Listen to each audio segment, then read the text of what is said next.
Hello friends, welcome back to exam Manthan. भक्ति और सूफी आंदोलन का यह वीडियो होगा और यह वीडियो संख्या 11 है घटना चक्र का। घटना चक्र के 1 से लेकर 10 वीडियो को विभिन्न चैप्टर में, इसके पहले जो भी चैप्टर मिलते हैं उसको हम लोगों ने 1 से 10 वीडियो में डिवाइड करके बना के अपलोड कर दिया है, तो उसे ज़रूर देखें क्योंकि 50 से करीब कम एग्जाम में बचे हुए हैं। और इस समय आप घटना चक्र को ज़रूर से ज़रूर देख के जाए, क्योंकि कभी कभी क्या होता है ना, बीपीएससी का एग्ज़ाम जो है उसमें नया क्वेश्चन नहीं सेट करता, पुराना क्वेश्चन होगा वो उठा कर दे देता है, ऑप्शन तक भी नहीं चेंज करता है। तो उसके लिए आपको ज़रूर देख के जाना चाहिए। चलिए ज़्यादा समय नहीं गंवाते हैं, स्टार्ट करते हैं भक्ति और सूफी आंदोलन। पहला प्रश्न देखिए, शेख बहाउद्दीन जकारिया किस संप्रदाय के थे? सही उत्तर हो जाएगा सोहरावर्दी संप्रदाय। ये इसका सही उत्तर हो जाएगा। भारत में सोहरावर्दी संप्रदाय शेख बहाउद्दीन जकारिया, जिनका समय दिया हुआ 1182 से लेकर 1262 तक, तो सोहरावर्दी संप्रदाय शेख बहाउद्दीन जकारिया से प्रारंभ हुआ। सूफियों के इस संप्रदाय में शेख सदरुद्दीन आरिफ, शेख रुकनुद्दीन अबुल फतह और शेख जलालुद्दीन सुर्खपोश बुखारी आदि हुए। इस संप्रदाय में संत सुखमय जीवन पर बल देते थे, धन और संपत्ति को साधना में बाधक नहीं मानते थे। यह बहुत इंपॉर्टेंट पॉइंट है, इससे प्रश्न बनाया जा सकता है। कौन से संप्रदाय सुखमय जीवन को मतलब मान्यता देते थे या धन संपत्ति को साधना का बाधक नहीं मानते थे? सही उत्तर हो जाएगा सोहरावर्दी संप्रदाय। चलिए आगे बढ़ते हैं। सभी भक्ति संतों के माध्य एक समान विशेषता थी कि उन्होंने अपनी वाणी को उस भाषा में लिखा जिससे उनके भक्त समझते थे। यानी ऑप्शन ए इसका सही उत्तर हो जाएगा। भक्ति आंदोलन के संतों का आचार बहुत ऊंचा था। उसमें से बहुतों ने देश का भ्रमण किया और वे कई प्रकार के लोगों से मिले जिनके विचार भिन्न भिन्न थे। उन संतों ने साधारण लोगों की भाषाओं को उन्नत करने में अपना योगदान दिया। उन्होंने हिंदी, पंजाबी, बांग्ला, तेलुगु, कन्नड़, तमिल आदि भाषाओं की उन्नति में योगदान दिया। भक्ति आंदोलन के संत अपने उपदेश क्षेत्रीय भाषाओं में देते थे ताकि वहाँ के लोग उनके उपदेश आसानी से सुन और समझ सके। इस कारण से क्षेत्रीय भाषाओं का विकास हुआ। यानी ऑप्शन ए इसका सही हो जाएगा। कहना क्या चाहता है कि जो भी भक्ति आंदोलन के दौरान संत हुए, उन्होंने क्या किया था कि जिस एरिया में जाते थे वहाँ पे कोई भी भाषा मिलती थी, उसी भाषा को अपना लेते थे और उसी भाषा में अपना उपदेश देते थे। जैसे तुलसीदास अवध के रीजन में गए तो अवध ही उन्होंने अपना लिया था। तो वैसे ही बहुत सारे संत हैं, वो जिस भाषा में गए। हाँ, एक और है, भाषा के उन्नति में भी उन लोगों का योगदान आता है। जैसे यहाँ पे देख सकते हैं, हिंदी, पंजाबी, बांग्ला, तेलुगु, कन्नड़, तमिल आदि, इस सब क्या होता है, तो उन लोगों का उन्नति में, उस भाषा को उन्नति में भी संत लोगों का नाम आता है। नेक्स्ट प्रश्न देखिए, नाथपंथियों, सिद्धों और योगियों ने भक्ति धर्म को किस क्षेत्र में लोकप्रिय बनाया? सही उत्तर हो जाएगा ऑप्शन बी उत्तर भारत। उत्तर भारत में नाथपंथी, सिद्धि और योगियों ने भक्ति धर्म को विशेष रूप से लोकप्रिय बनाया था। देखिए, नाथपंथी, सिद्धि और योगियों ने भक्ति धर्म को उत्तर भारत में लोकप्रिय बनाया। उनका मानना था कि मोक्ष का मार्ग, निराकार की प्राप्ति ध्यान के माध्यम से संभव है, इसलिए योगासन, श्वास, व्यायाम और ध्यान जैसी विद्याओं के माध्यम से ईश्वर की प्राप्ति के मार्ग की वकालत की। तो ये जो नाथपंथी देखते हैं ना, नाथपंथी क्या मिलते हैं, गोरखपुर वाले साइड में जो जाएंगे ना, उत्तर भारत के गोरखपुर साइड में, तो वही हैं। जो यूपी के मुख्यमंत्री हैं योगी आदित्यनाथ, तो भी नाथपंथी में ही आते हैं। ऐसे ही सिद्धों है, योगियों ने, ये सब लोगों ने उत्तर भारत में अपने धर्म को, भक्ति धर्म को लोकप्रिय बनाया था। चौथा नंबर प्रश्न देखिए, निम्नलिखित में से किस सूफी सिलसिले की स्थापना बिहार में हुई थी? सही उत्तर हो जाएगा फिरदौसिया। एक्सप्लेनेशन को देखते हैं। फिरदौसिया यानी फिरदौसी सिलसिला की स्थापना बिहार में हुई थी। भारत में इस सिलसिले से संबंधित सबसे प्रमुख सूफी शेख सरफुद्दीन याहिया मनेरी, शेख मनेरी बिहार, याहिया मनेरी थे, ठीक है। शेख मनेरी बिहार के इस सिलसिले के प्रमुख प्रचारक थे। तो क्वेश्चन पूछा जाता है, 17वीं बीपीएससी में पूछा गया है कि सूफी सिलसिले की बिहार में स्थापना हुई थी, तो फिरदौसिया इसका सही उत्तर हो जाएगा। चलिए आगे बढ़ते हैं। मुगल वंश और उससे संबंधित बाबर से क्या प्रश्न पूछा गया, यहाँ से हम लोग मुगल काल में आ जाते हैं। पहला प्रश्न देखिए, भारत में मुगल वंश के संस्थापक कौन था? भारत में मुगल वंश के संस्थापक बाबर थे। मुगल वंश के संस्थापक बाबर था। मुगल शासक वास्तव में तुर्क के चिगतई नामक शाखा के थे। इस शाखा के नाम प्रसिद्ध मंगोल नेता चंगेज खां के द्वितीय पुत्र के नाम पर पड़ा था, जिनके अधिकार में मध्य एशिया के तुर्किस्तान क्षेत्र था। ठीक है, इम्पोर्टेंट है कि बाबर का जो है ना एंसेस्टर लोग, पूर्वज लोग कहाँ से थे, तो तुर्की से थे। ठीक है, नेक्स्ट है पानीपत के युद्ध में बाबर की जीत का मुख्य कारण क्या था? उसकी सैन्य कुशलता। ऑप्शन बी इसका सही उत्तर हो जाएगा। पानीपत की पहली लड़ाई 21 अप्रैल 1526 को बाबर और इब्राहिम लोदी के बीच हुई थी, जिसमें जिसमें अपनी सैन्य कुशलता के बल पर बाबर ने विजय प्राप्त की। बाबर की सैन्य संख्या लोदी की सेना से कम थी, फिर भी उसकी कुशल सैन्य नीति के चलते विजय श्री ने उसका वर्णन किया। इब्राहिम लोदी स्वयं एक अनुभव शून्य व्यक्ति था। बाबर लिखता है कि वह अनुभवहीन व्यक्ति था जो अपनी गतिविधियों में बड़ी असावधानी रखता था। वह बिना किसी व्यवस्था के आगे बढ़ता था, रुकता और बिना किसी दूरदर्शिता के संघर्ष में लीन हो जाता था। मतलब जो है ना इब्राहिम लोदी के बारे में कहा जाता है ना कि इब्राहिम लोदी के बारे में बाबर लिखा है कि इब्राहिम लोदी जो है ना वो बहुत क्या करें केयरलेस टाइप का आदमी था। उसको कोई दूरदर्शिता नहीं थी, भविष्य की नहीं सोच पाता था। तो वही सब बात कह। अच्छा, एक और बात ध्यान रखेंगे ना कि प्रश्न पूछता है कि कौन सा ऐसा शासक है जो युद्ध क्षेत्र में मारा गया था, तो उसका भी इब्राहिम लोदी इसका उत्तर हो जाएगा। अच्छा, प्रश्न पूछा था कि बाबर की जीत का कारण क्या था, तो उसकी सैन्य कुशलता था। और देखिए यहाँ पे कब स्थापना होती है मुगल वंश की, तो 1526 ईस्वी में स्थापना होती है, जब बाबर इब्राहिम लोदी को हरा देता है। चलिए तीसरा नंबर प्रश्न देखते हैं। निम्नलिखित कथनों पर विचार कीजिए। भारत में बाबर के आगमन के कारण से उपमहाद्वीप में बारूद का आगमन हुआ। यह कथन गलत है।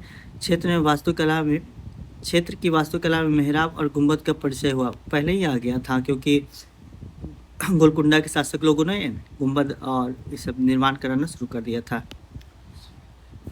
प्रदेश में तैमूरिद राजवंश की स्थापना हुई। ठीक है, ये सही है। और युद्ध में तोपों की शुरुआत हुई, ये भी सही है। पहला और दूसरा गलत है, तीसरा और चौथा सही है।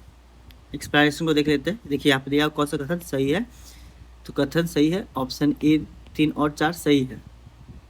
बाबर के आगमन के फलस्वरूप भारत में तैमूरी राजवंश की स्थापना हुई। बाबर प्रतिवंश की ओर से तैमूर का 5वां वंशज था। बाबर के आगमन के कारण भारत में सर्वप्रथम युद्ध में तोपों की शुरुआत हुई। पानीपत की प्रथम युद्ध में उसकी विजय का मुख्य श्रेय उसकी तोपखाना को दिया जाता है। उस्ताद अली और मुस्तफ़ा नाम के तुर्की तोपचियों की सहायता से उसने एक अच्छा तोपखाना तैयार किया। भारतीय उपमहाद्वीप में बारूद का आगमन बाबर के आने से पूर्व हो चुका था, जबकि वास्तुकला के क्षेत्र में मेहराब या गुंबद का प्रयोग तुर्कों के आगमन के पश्चात ही प्रारंभ हो गया था। अच्छा, यह पश्चात हो गया था, शायद यहाँ पे पूर्व होना चाहिए था। अतः कथन 1 और 2 गलत है, कथन 3 और 4 सही है। अब आते हैं सबसे इम्पोर्टेंट बिहार के लिए, जो शेरशाह सूरी बिहार के क्षेत्र में शासन किए थे, तो उनसे प्रश्न देखते हैं। साथ में हुमायूं से भी जुड़ा हुआ प्रश्न देखने को मिलेगा। इनमें से किसने हुमायूं को यह प्रस्ताव दिया था कि यदि उसे बंगाल पर अधिकार करने दिया गया तो वह बिहार को समर्पित कर देगा और 10 लाख दिनार की वार्षिक श्रद्धांजलि अर्पित करेगा? कौन था? शेर खां, जो कि बाद में शेरशाह के नाम से भी प्रसिद्ध होते हैं। शेर खां ने हुमायूं को बोला था कि अगर हमको आप बंगाल जीतने दीजिएगा, बंगाल पर आक्रमण करने दीजिएगा, तो हम बिहार छोड़ देंगे। ठीक है, बिहार छोड़ देंगे, बिहार आपको दे देंगे, साथ में क्या होगा 10 लाख दिनार भी देंगे। यही बात कहा गया।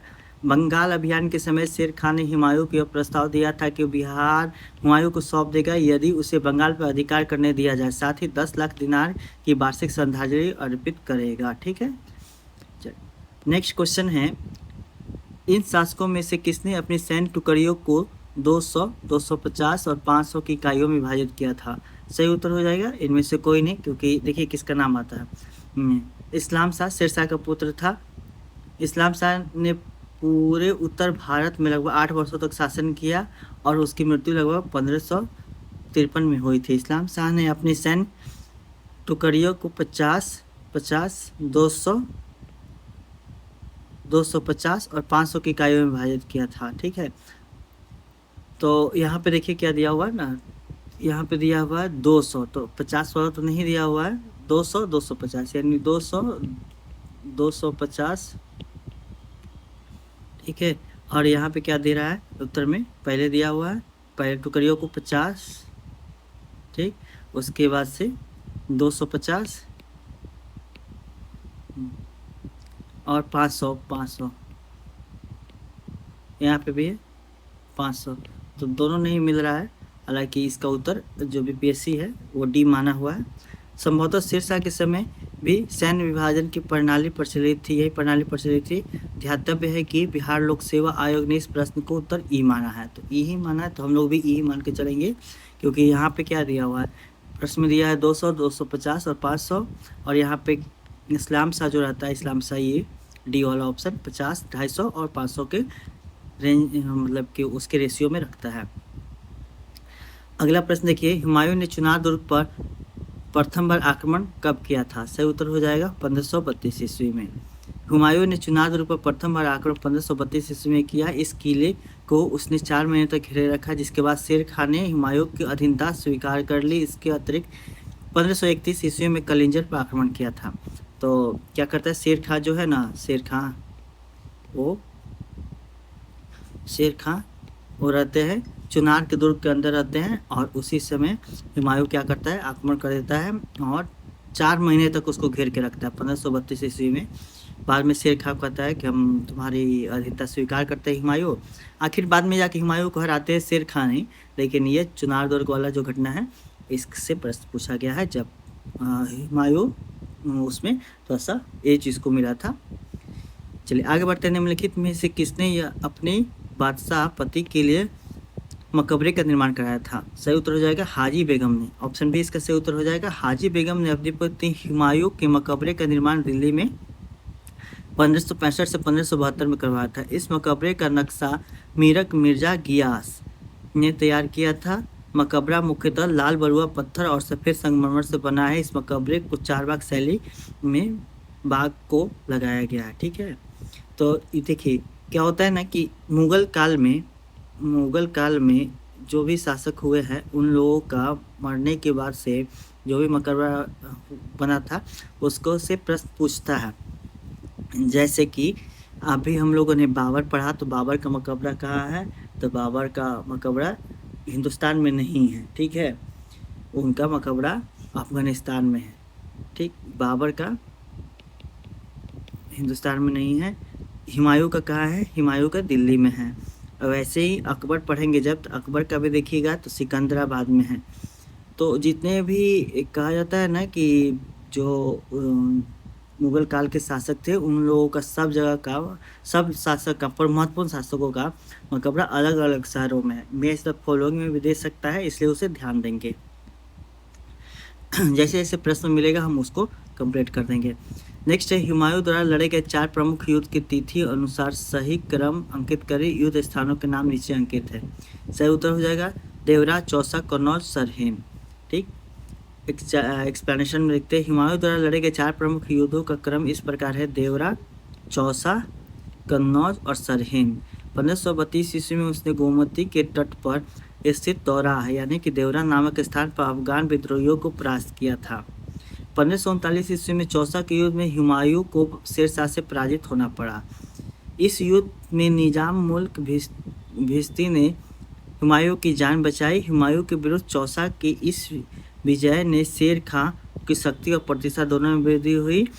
उसने फरीद अल दीन शेर शाह की उपाधि धारण कर अपने नाम का कुतबा पढ़वाया तथा सिक्के पर भी अंकित करवाया। 1540 ईस्वी में कन्नौज या बिलग्राम के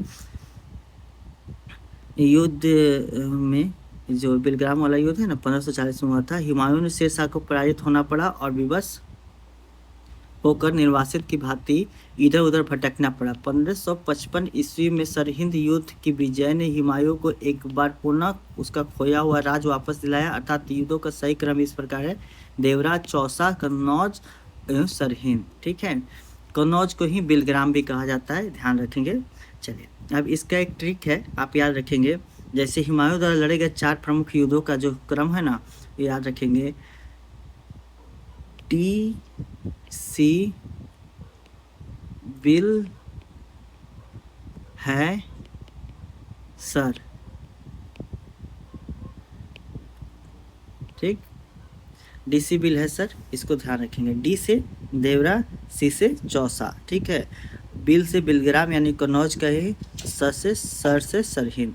जैसे कहा जाता है ना एसी का बिल है, या तो यहाँ पे एसी का नहीं है, डीसी का बिल है, डायरेक्ट करंट वाला जोड़ दीजिएगा। ट्रिक है, ट्रिक तो ऐसे भी हो सकता है।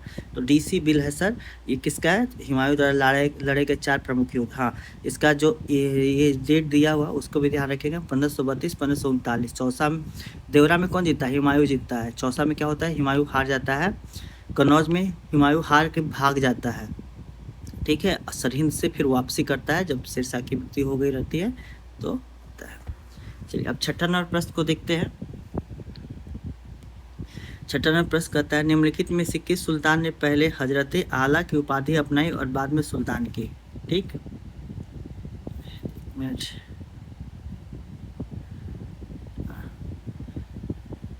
निम्नलिखित किस शासक ने पहले हजरत आला की उपाधि अपनाई और बाद में सुल्तान की? ऑप्शन सी शेरशाह सूरी इसका सही उत्तर हो जाएगा। बंगाल के शासक नुसरत शाह को पराजित करने के शेर खां यानी शेर शाह ने हजरत आला की उपाधि धारण की। 1539 ईस्वी में चौसा के युद्ध में हुमायूं को पराजित करके उसने शेर शाह की उपाधि धारण की और अपने नाम का कुतबा पढ़ाया और सिक्का चलवाया।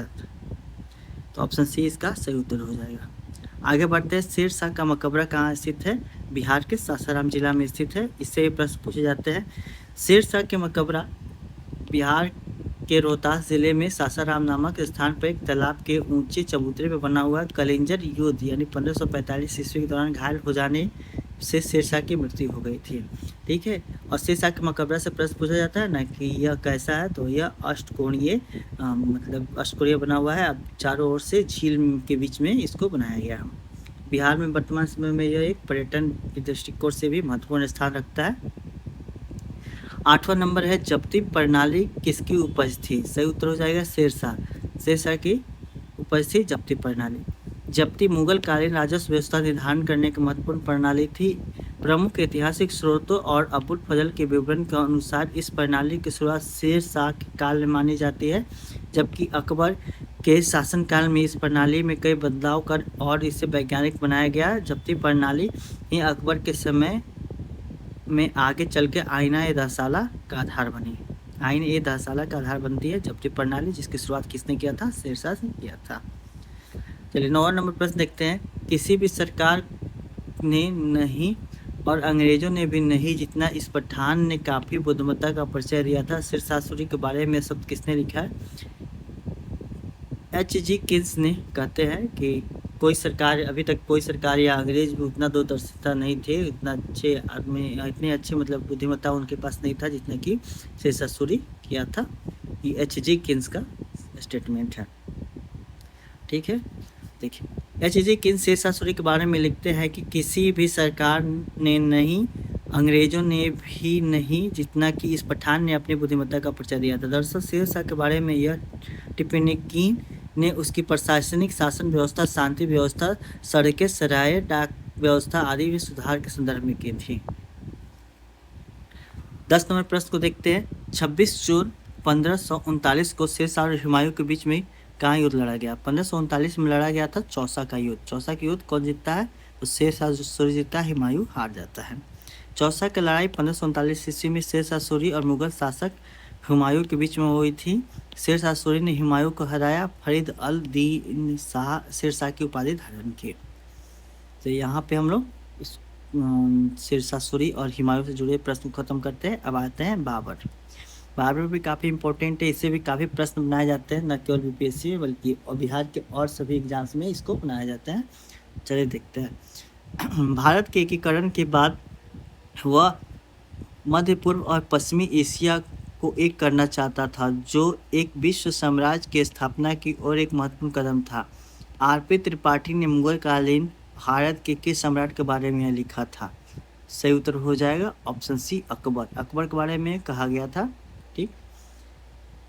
आर.पी. त्रिपाठी मुगल कालीन सम्राट अकबर के बारे में लिखते हैं कि भारत के एकीकरण के बाद वह मध्य पूर्व और पश्चिम एशिया को एक करना चाहता था, जो विश्व साम्राज्य की स्थापना की और एक महत्वपूर्ण कदम था। तो आर.पी. त्रिपाठी कहे थे ये अकबर के बारे में।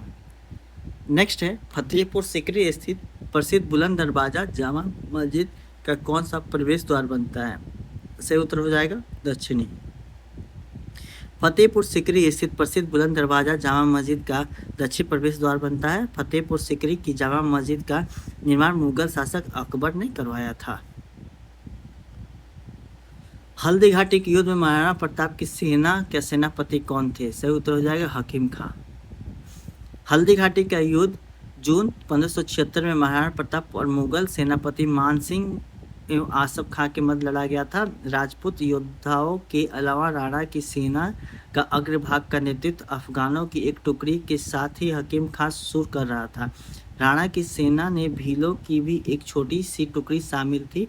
यह राणा के मुगलों के साथ आमने सामने की आखिरी मुठभेड़ थी। आगे उसने छापामार युद्ध का सहारा लिया। ठीक, हल्दी घाटी का युद्ध डायरेक्ट पूछ भी लेता है। 1576 में हुआ था। महाराणा प्रताप के सेनापति मानसिंह थे, मानसिंह एवं आसफ खां थे। और वहीं हल्दी घाटी में महाराणा प्रताप मुगल सेनापति कौन थे? मानसिंह और आसफ खां थे। और वही महाराणा प्रताप के सेनापति हकीम खां थे। चलिए आगे बढ़ते हैं। निम्नलिखित में से किस मुगल शासक ने तीर्थ यात्रा कर समाप्त कर दिया था? अकबर इसका सही उत्तर हो जाएगा। मुगल शासन व्यवस्था को स्थापित करने का श्रेय अकबर को ही है। उसकी केंद्रीय व्यवस्था शासन तथा बादशाह के पद और अधिकारियों और कर्तव्यों की व्याख्या, प्रांतीय शासन, लगान व्यवस्था, मुद्रा व्यवस्था, मनसबदारी व्यवस्था आदि सभी को उसने समय में सफलता प्राप्त हुई और वह उसके उत्तराधिकारियों के लिए आधार स्वरूप बनी। अकबर पहला मुस्लिम सम्राट था जिसने संगठित और घोषित नीति यानी सुलह एक कुल के रूप में हिंदू मुस्लिम एकता और धार्मिक सहिष्णुता को अपना राजनीतिक आदर्श बनाया। अपनी उदार धार्मिक नीति के अंतर्गत उसने 1562 ईस्वी में दास प्रथा, 1563 ईस्वी में तीर्थ यात्रा कर, 1564 ईस्वी में जजिया कर को समाप्त कर दिया। अपने सामाजिक सुधार के अंतर्गत उसने बाल विवाह एवं सती प्रथा रोकने का भी प्रयत्न किया। अतः अकबर की लोकप्रियता के कारण उसकी चारों बिंदुओं को सम्मानित किया जाता है। ठीक है, अकबर के बारे में कहा गया है तीर्थ यात्रा कर भी समाप्त करता है। किस वर्ष? तो 1564 ईस्वी में तीर्थ यात्रा कर समाप्ति की घोषणा करता है। अकबर द्वारा जो कुछ काम किया गया है ना, उसका डेट आप एक बार देख लीजिएगा। जैसे यहाँ पर दिया हुआ है ना कि धार्मिक नीति के अंतर्गत 62 में दास प्रथा था, 62 में दास प्रथा, 63 में तीर्थ यात्रा कर और 64 में जजिया कर को समाप्त करता है। तीर्थ यात्रा कर यहाँ पे क्या करता है? तीर्थ यात्रा कर 63 में 64 नहीं 63 में करता है। 1563 में 64 में क्या करता है? 64 में जजिया कर को समाप्त करता है। 15 नंबर प्रश्न है, अकबर ने बंगाल तथा बिहार को मुगल साम्राज्य में मिलाया था। कब मिलाया था? 1576 ईस्वी में बिहार और बंगाल को मुगल साम्राज्य में मिला लिया था। काफ़ी इंपॉर्टेंट प्रश्न है। 1572 में सुलेमान की मृत्यु के बाद उसका पुत्र दाऊद खां गद्दी पर बैठा। दाऊद खां ने अपने को स्वतंत्र घोषित कर दिया। पहले क्या था कि मुगल काल से एसोसिएट था, बाद में बोला कि नहीं हम तो स्वतंत्र है भाई, हमको कौन रोकेगा। दाऊद खां को हराने के लिए उधर से अकबर भेजते हैं। देखिए आगे क्या होता है। पटना के मुगल किले पर आक्रमण किया। अकबर ने मुनीम खां को दाऊद खां पर आक्रमण करने तथा बिहार को जीतने का आदेश दिया। मुनीम खां ने दाऊद खां किले के युद्ध में पराजित किया। 1574 में बिहार पर मुगलों का आधिपत्य हो गया था। तो याद रखेंगे कब? 1576 में मिला लिया था। ठीक है, 1574 में ऐसे आधिपत्य हो गया था। और जीतने वाला कौन था? तो दाऊद खां को हराने वाला व्यक्ति मुनीम खां जीत गया था। पराजित होने के बाद से दाऊद बंगाल भाग गया, किंतु 12 जुलाई 1576 को राजमहल के युद्ध में टोडरमल, मुजफ्फर खां और हुसैन कुली ने मिलकर दाऊद खां को पूर्णतः पराजित किया। इस प्रकार 1576 ईस्वी में बंगाल तथा बिहार को पूर्ण रूप से मुगल का अधीन बना लिया गया था। अब कोई डाउट नहीं है। चलिए आगे बढ़ते हैं। 3 इलाही किसके द्वारा प्रारंभ किया गया था? अकबर के द्वारा प्रारंभ किया गया था। ऑप्शन 20 का सही उत्तर हो जाएगा। अकबर ने 1582 ईस्वी में तौहीद ए इलाही या दीन ए इलाही की स्थापना की। इसके अंतर्गत अकबर ने सभी धर्मों के मूल सिद्धांत को सम्मिलित कर इसे सर्वमान्य बनाने का प्रयास किया। दीन ए इलाही वास्तव में सूफी सर्वेश्वरवाद पर आधारित था, एक विचार पद्धति थी। इसका प्रधान पुरोहित अबुल फजल था। हिंदुओं में केवल बीरबल ने इसे स्वीकार किया था। अकबर क्या था ना कि वो एक अलग प्रकार का धर्म चालू शुरू करना चाहता था, जिसमें हिंदू मुस्लिम की मतलब कि जो अच्छी बातें थी ना उसको शामिल किया गया था। केवल मुस्लिम लोगों की बात नहीं थी उसमें, हिंदू और मुस्लिम दोनों की अच्छी बातों को शामिल किया गया था। तो उसमें भी उसमें चला था, चूँकि राजा बोल रहा है तो राजा बोलने के बाद से कुछ ना कुछ तो होगा ही। बीरबल के नाम याद रखेंगे, बीरबल जो थे वो एकमात्र को स्वीकार किए थे। आगे बढ़ते हैं, किस मुगल शासक के समय में सर थॉमस रो भारत आया था? ऑप्शन सी जहांगीर इसका सही उत्तर हो जाएगा। विलियम हॉकिंस 1608 से लेकर 1611 ईस्वी जहांगीर के दरबार में ईस्ट इंडिया कंपनी द्वारा भेजा गया प्रथम अंग्रेज राजदूत तथा ईस्ट इंडिया कंपनी के प्रतिनिधि के रूप में मुगल दरबार में उपस्थित होने वाला पहला अंग्रेज था। ठीक है, सम्राट जहांगीर ने उसे 400 का मनसब प्रदान किया था। उसने हॉकिंस को इंग्लिश खा यानी इंग्लिश खान की उपाधि देकर अर्मेनिया की एक स्त्री से उसका विवाह कर दिया। सर थॉमस रो ब्रिटिश सम्राट जेम्स प्रथम द्वारा भेजा गया प्रथम राजदूत था जो जहांगीर के दरबार में आया था। चलिए, तो याद रखेंगे थॉमस रो जो भारत आया था तो उस समय किसकी शासन था? तो जहांगीर का शासन था। ठीक, यह विलियम हॉकिंस जो आया था ना 1608 ईस्वी में, तो क्या यह जो लेटर लेके आया था ना, कहा जाता है जो लेटर लेके आया था महारानी की तरफ से, तो वो उस पर किसका नाम था? ठीक है, उस पर नाम था अकबर का नाम था। क्योंकि 1605 ईस्वी में अकबर की मृत्यु हो जाती है तो वो लोग चला था 1605 के से पहले ही चला था, या फिर उन लोगों को जानकारी नहीं होगी कि अकबर का शासन खत्म हो गया है, उसका बेटा जहांगीर का शासन आ गया है। तो लिखा था जो भी लेटर तो उसमें अकबर के नाम से ही था। ठीक है, आगे बढ़ते हैं। निम्नलिखित अंग्रेज में किसे जहांगीर ने खान की उपाधि दी थी? ऊपर वाला क्वेश्चन देखिए, विलियम हॉकिंस इसका सही उत्तर हो जाएगा। इंग्लिश खान की उपाधि विलियम हॉकिंस को दिया था। एतमादुद्दौला का मकबरा आगरा में किसने बनवाया था? नूरजहां बनवाई थी एतमादुद्दौला का मकबरा। एतमादुद्दौला का मकबरा नूरजहां ने 1622 से 28 ईस्वी के मध्य अपने पिता की मृत्यु के बाद बनवाया था। वह आगरा में यमुना नदी के तट पर स्थित एक अत्यंत अलंकृत इमारत है। यह चतुर्भुजाकार मकबरा पहला मुगल कालीन मकबरा है जिसमें बड़े पैमाने पर संगमरमर का प्रयोग किया गया है तथा अलंकरण के लिए इस्लामिक भवनों में संभवतः पहली बार पित्रा शैली का प्रयोग किया गया है। ठीक है, तो इसको एतमादुद्दौला का मकबरा नूरजहां बनवाई थी। प्राचीन कार्य यानी पित्रा निम्नलिखित में से किससे संबंधित है? सही उत्तर हो जाएगा दीवारों में अर्ध कीमती पत्थर जड़कर फूल की निकासी करना। ऑप्शन ए इसका सही उत्तर हो जाएगा। पच्चीकारी यानी प्राचीनकारी पित्रा जिसको कहा जाता है, अन्य नाम है, दीवारों में अर्ध कीमती पत्थर जड़कर फूलों की नक्काशी करने से संबंधित ध्यातव्य है कि भारत में पित्रा नामक जड़ाऊ कार्य सर्वप्रथम एतमादुद्दौला के मकबरे में किया गया था। इस मकबरे का निर्माण जहांगीर की पत्नी नूरजहां ने करवाया था। नूरजहां करवाई थी किसके लिए? तो अपने पिता के एतमादुद्दौला के मकबरे में करवाई थी। चलिए बात है शाहजहां से जुड़ा हुआ प्रश्न। शाहजहां जिसको स्थापत्य कला के स्वर्णिम काल के नाम से भी जाना जाता है, उससे क्या क्या बीपीएससी पूछी गई है प्रश्न बीपीएससी के एग्जाम में, उसे देख लेते हैं। दिल्ली के लाल किले का निर्माण करवाया था, किसने करवाया था? शाहजहां करवाए थे। लाल किला जो आज भी भारत की ऐतिहासिक धरोहर में एक महत्वपूर्ण स्थान रखता है, उसका निर्माण शाहजहां करवाता है।